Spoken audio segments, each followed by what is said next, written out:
And today we're reacting to the deadliest ape attacks, the St. James Davis tragedy. I don't know what happened in St. James Davis, but he shouldn't be messing around with no daggone ape. I'm just gonna have to say that now before we even get into it, man. That being said, go to the stream every Monday, Wednesday, Friday, 5, 6 p.m. Let up.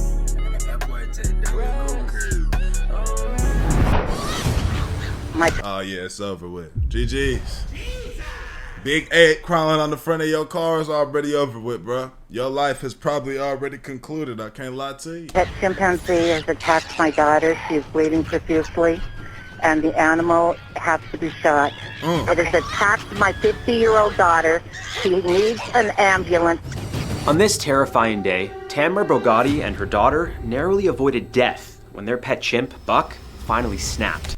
Pet chimp. See, that's where we already need to go and stop. We don't need pet chimps, bro. Don't need no pet chimps, no pet monkey, no pet gorilla. I don't want no pet nothing. Nothing that can get over on me, bro. I don't want no pet nothing that could say, "Hey, you know what? Today, I need to tear me some skin off somebody's face, bro." I don't need that pet. Not in my life. Okay, are you safe? Okay. For St. James Davis and his wife, what started as a birthday party for their pet chimp Mo turned into the worst day of their lives. And I got another chimp bite my fingers one at a time, and the other one was sitting on my back, eating me alive. My butt, my privates. Hey! You fucking bitch! That man just said the chimp was eating his butt and his privates. Why was that his angle? Why did he want them? Just my neck, head, and oh it's a my miracle God that I'm alive. Others, like this young boy, are also lucky to be alive. Sadly, many apes are misunderstood and killed for their natural behavior. Oh my God! A 450-pound gorilla dragging around a 3-year-old boy like a rag doll. This morning, the Cincinnati Zoo defending its decision to put down the 17-year-old endangered silverback named Harambe. Today we'll look at 4 more of the most unsettling ape Harambe, attacks and show you what you'll need to know to survive one. Because if my baby was down there, I would have been like, yo, get him, hit him, hit him. You know? Harambe, it had to be done, bro. I'm sorry, man. Why did a chimp owner blame the PETA organization for a horrific accident? Why was delivering a birthday cake to a pet chimp a recipe for disaster? And was Harambe the gorilla really trying to save the 3-year-old boy? You're both locked in the basement, correct? We're both locked in the basement, yes. And they've got to do a headshot on the ape. Don't say, oh, it's cute, or come here. It will attack them. Unlike dogs, apes don't make great house pets. People often adopt or buy a chimpanzee when they're babies, thinking they could imprint on them as parents. But while they may be cute and cuddly in their youth, they can quickly grow to 100 pounds or more. See this? But it's not their size that poses a threat. When fully matured, chimpanzees can be 5 to 6 times stronger than the average human. They can also carry disease and dangerous bacteria and not even show symptoms. We're talking herpes, tuberculosis, and simian immunodeficiency virus. And if they lack a healthy social life with other chimps or feel threatened in any way, they're known for aggressive outbursts, sometimes fatal ones. Our first attack survivor got caught in the middle of one, leaving him with scars that will haunt him forever. St. James Davis, a NASCAR... They took the man nostrils off. You talk about scars. They done left the man nostrils. This the same one that got a genitalia took? Driver traveled to Tanzania, Africa in 1967. Upon his return home to California, his girlfriend at the time, LaDonna, was greeted with a surprise that would change their lives forever. During St. James's Africa trip, he came across a mother chimp giving birth in the wild. Wow. Moments later, he witnessed something utterly shocking. I saw the poachers shooting chimps and cut, and I saw Mo's mom giving birth. And the poacher come up and chopped her head off, her hands and feet. Hey. They saw me. Excuse me, I'm out of here. St. James couldn't sleep that night, and the next day he decided to return to the scene. He found an orphan chimp in distress, lying next to his dead mother. Jesus. In that moment, he knew he had to do something. I took him, washed him up, and brought him home. us ever since. 40 years 40 ago. 40 years ago. LaDonna fell in love with the chimp, and the pair decided to name the cuddly little guy Mo. St. James and Mo formed a loving bond, and he would often carry him in a sling around his chest as he worked in his auto body shop. Mo the chimp wasn't treated like a regular house pet. Instead, Davis and his wife raised him like their child. Yeah, Mo wearing clothes and Mo living a normal man's life, a normal child's life. From sitting at the kitchen table to sleeping in their bed, Mo even learned how to use the toilet. 2 years later, St. James and LaDonna got married, and Mo was both the flower thrower and St. James's best man. In 1977, when Mo was 10 years old and much larger, he bit a woman's finger. This incident inevitably led to a lawsuit, which included an attempt to remove Mo from the Davises' possession. Yeah, once Mo starts doing stuff like that, bro, I ain't gonna lie, Mo's gotta go, bro. Once Mo starts chomping fingers and doing things that he's not supposed to be doing, I'm not gonna lie, it's time to go ahead and he needs to go about his business. But after seeing Mo's tame, human-like behavior, the judge dismissed the case. In 1998, Mo escaped from his cage, and it took numerous police and animal control officers to apprehend him. Jesus. He was returned home, but not before he dented a police cruiser and mauled an officer's hand. A year later, Mo bit a visitor's finger after she put her hand in his cage, ignoring the Davises' warnings not to do so. Following the attack, Mo was moved to an animal sanctuary to live with other chimps. Yeah, it's over with. The Davises still visited him regularly, but on his 38th birthday, the unthinkable happened. When I looked around, I knew we were in trouble. Yeah. And they came after you first? Yes. I was between them and James, and they came at me first. I got my thumb. Oh my God. And he pushed us apart, and I went backwards. And when I... Mo, you done switched? Mo, we done raised you. You would be dead in the forest somewhere with your motherfucking head chopped off. We raised you up. You gonna get back domesticated with other chimpanzees. Forget where you came from. This is why you can't have, bro. This is why animals is not, you know what I'm saying? Animals, you can't do that, man. They get around other animals like them, they get in their ear. You already know they would say, hey, when they come back, well, I ain't gonna lie, bro. When they come back, you either with us or against us. We gonna violate your family, bro. We're gonna violate them. And if you don't help, when they leave, we gonna violate you. You ain't here with us. You a champ, man. You ain't no human. You with us. That's what happened. I'm telling you, I know the conversation like I was there. Went backwards, they went after him. Otherwise, I probably would have got the blunt of the attack. On March 3rd, 2005, the Davises brought a cake for Mo to celebrate his birthday. Although Mo didn't share a cage with the other chimps at the sanctuary, they were all kept in the same area. So when his adoptive parents sliced him a piece of cake and handed it to him through the cage, the other chimps weren't too happy. Oh, no. So you have this thing that's not a dog, it's not a person. It's this weird in-between thing. It's an animal, but it's also intelligent.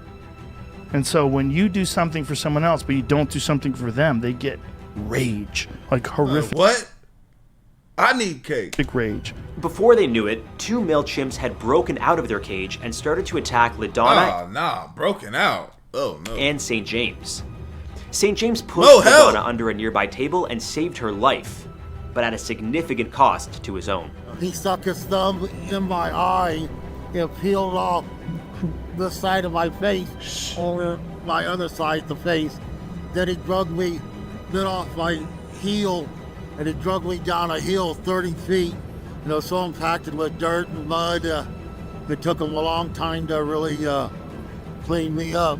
Upon hearing LaDonna's screams, a staff member quickly ran over. Shocked by the horrific scene, they grabbed a handgun. The sanctuary ranger managed to shoot one of the chimps, while the other pulled St. James's bloody body away in a frenzy. Moments later, the second chimp was shot dead. By the time the attack was over, St. James had lost... Hell no, I need some money for that, bro. Y'all ain't locking that stuff up. I have no top lip, no nose, no eye.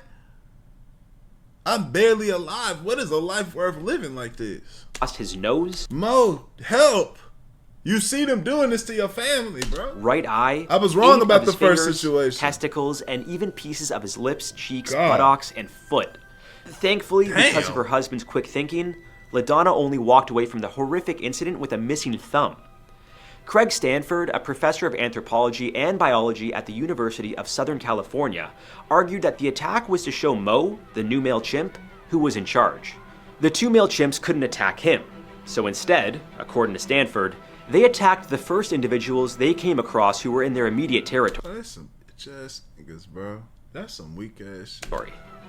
Other experts claimed the chimps were jealous of the favoritism Mo was regularly getting. Yeah, and it's possible both these theories are correct.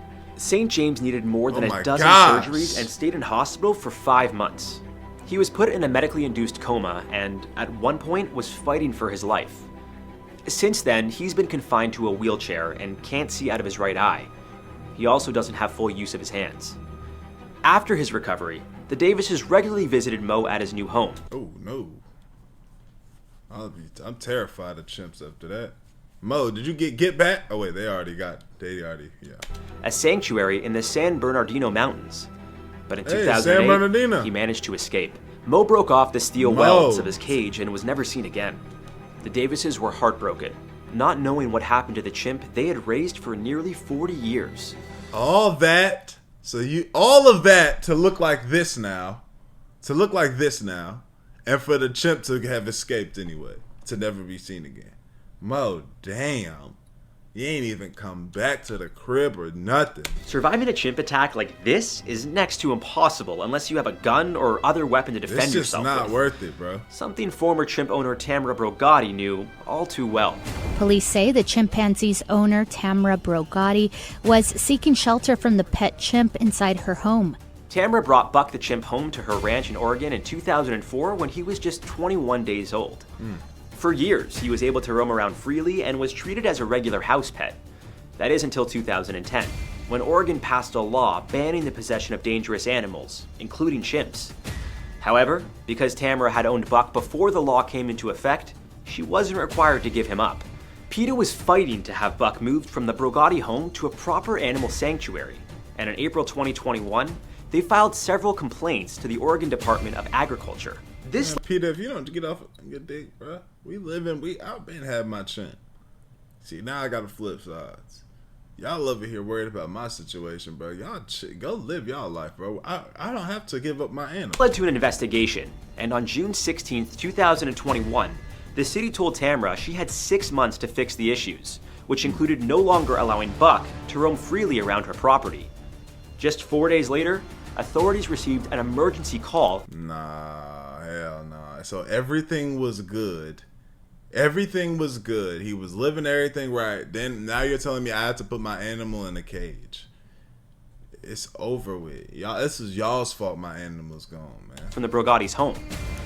I don't like this I'd one. locked myself in the basement with her. I can't get out to get my own gun.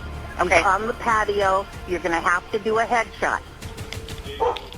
Yeah, this one is, but... All right. Oh. We're sending a deputy right now. Hang on 1 second. Okay, I'm typing this up right now. One, because the eight, if the eight gets the drop on him, he's gone too.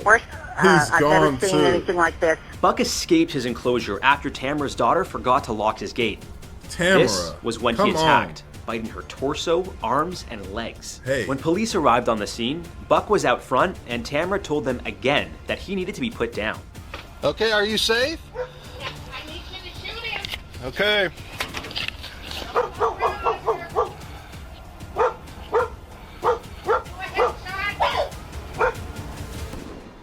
After Buck was shot and killed, Tamara and her daughter were taken to a hospital and treated for their injuries. PETA blamed Tamara for Buck's death, claiming she had violated the requirements of his permit and deprived the social animal of interacting with other chimps, which may have led to his outburst. Tamara took no responsibility, instead blaming PETA for filing the initial complaint and the Oregon Department of Agriculture for not allowing Buck to roam freely around. That's all right. Hey, I'm with you, Tamara. He was living good before y'all came over here worried about my business over here. Now, I do believe Buck at some point still would have did it to him, you know, because I think chimps just at some point do it to him anyway. But this one was because of y'all. As he did before, which led to his agitation. Often, human error or ego leads to the tragic loss of an animal's life in situations like these. From thinking wild animals can be tamed as pets to neglecting your child at the zoo, the sad reality is that it's usually the animals who have to suffer from our behavior. Hey. Harambe was born at Gladys Porter Zoo in Brownsville, Texas on May 27, 1999. As he continued to grow, it was determined he needed a bigger space to accommodate him. Experts also decided he had to learn adult gorilla behavior, which required him to be around other grown silverbacks. This led to his move to the Cincinnati Zoo on September 18, 2014. Just one day after his 17th birthday, Harambe became an internet sensation following an incident that should have never happened. A 450-pound gorilla dragging around a 3-year-old boy like a rag doll. This morning, the Cincinnati Zoo defending its decision to put down the 17-year-old endangered silverback named Harambe. While visiting the zoo, a 3-year-old and his mother went to see the gorillas. The child climbed over a 3-foot fence, through 4 feet of bushes, and fell 12 feet onto a moat, separating the gorillas from visitors. Jesus Christ. Zoo staff immediately tried to get the gorillas back into their enclosure, which 2 females obliged. The only male gorilla, Harambe, decided to check out what the commotion was all about. At one point, the primate stops and appears to hold the child's hand, later propping the boy up from behind and eventually dragging him all the way to the other side of the cage. After 10 excruciating minutes, officials made the decision to shoot and kill. It's just like this is sad. You know, I hate this for Harambe because you don't know what Harambe was going to like. He's like, I got you. He good. But it's like, this is a wild animal at the end of the day. We don't know if once we get close, like, all right, thank you, Harambe, I appreciate that. He don't just tear a little bro in half. You know what I'm saying? Or right when you about to take him, he just boom, boom, boom. We don't know. Hulk smash, buddy. We don't know. So like, it's hard to tell. I hate that. You know, little bro, like this. If anything, this is my Duke's fault. My Duke should have had a good hold. When my son, when we close to stuff like this, my girl don't even let my son get next to the railing at the mall because she's afraid. Mind you, the railing at the mall has never fell or it's not gonna fall in our lifetime. But she got him. Come here. She's holding his hand. All of that. So this is my Duke's fault. But damn, man. But I understand, like, cause let's just, if in the world where the roles were switched, as any of our children, and he fell in there, I'd be about ready to jump in that mug. If I didn't jump in that mug, we gonna have to get him, bro. I'm sorry. Hit me with a charge later on or something, but I gotta get in there, save my child. Kill him, saying that a tranquilizer dart would have been too risky. Following the incident, Harambe became a name known around the world. Some felt the zoo's response was unethical, while others blamed the child's mother for allowing the boy to fall into the enclosure in the first place. Experts defended the zoo's actions, even though they were sure Harambe didn't mean to hurt the boy. Yeah, they made the absolutely right decision. I need to let you know that that gorilla had no intention of hurting that child, and I don't think anybody believes that. However, that gorilla was disoriented, he was agitated, he didn't understand his strength. Was killing Harambe the right move? Let us know what you think. You don't know what he could have accidentally just squeezed his back too hard and broke all bones. You know what I'm saying? Days after the incident, online petitions started popping up calling for the mother to be held responsible for Harambe's death. What do you want me to do? An investigation was launched, and ultimately, prosecutors didn't blame her for negligence. What do you want me as to she do? was attending to her 3 other children when the boy took off. Yeah, I'm sorry. Look, 3 other I'm sorry. I wanted to take my kids out to go see a beautiful time. 2 to 3 years old. I'm defending the mother now. 2 to 3 years old. If y'all, for my people that don't have children, for my people that do, y'all know that the ages 2 to 3, these niggas is bad, man. It's hard to keep. It's hard. 2 and 3, they bad, bro. You feel me? Throwing tantrums, and now you got 3 other children. Okay, let me get one. I got 1, 2, 3. All right, where's my 4th? Jimmy down there with Harambe getting thrown in the air. You feel me? Acts don't happen often, but when they do, they are usually in self-defense on the part of the animal. As herbivores, they'll never look at a human as a potential meal. As you've already seen, dangerous situations do occur. In 2020, a zookeeper in Madrid accidentally scared a gorilla, leading to serious injuries. Another incident at the Rotterdam Zoo involved a woman who thought she had formed a bond with Boquito, a large silverback, during several years of visiting. Upon Boquito's escape from his enclosure in 2007, he attacked the woman and other zoogoers.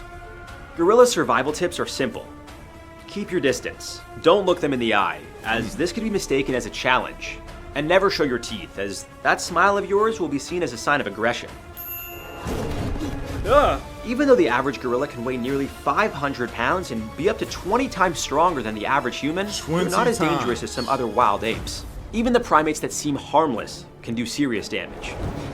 Native to East and South Asian rainforests, gibbons can be found in countries including China, Thailand, Cambodia, India, Malaysia, and Indonesia.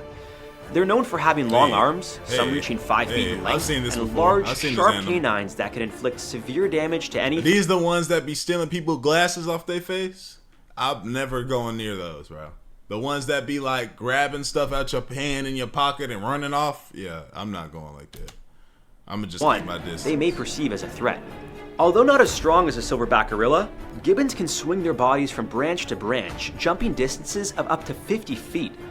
This is thanks to their hook-like hands and specialized shoulder joints, allowing them to move quickly. Gibbons often scavenge for fruits and greens, but they are also known to eat insects, bird eggs, and small birds if the opportunity arises. As territorial animals, they live in small groups and have no problem fighting one another if that's what it takes to protect themselves. Unfortunately, due to deforestation, many gibbons are losing their natural habitats, which has led to their relocation to sanctuaries and zoos. Gibbons don't appear to be much of a threat to humans, likely due to their smaller size, especially compared to other apes.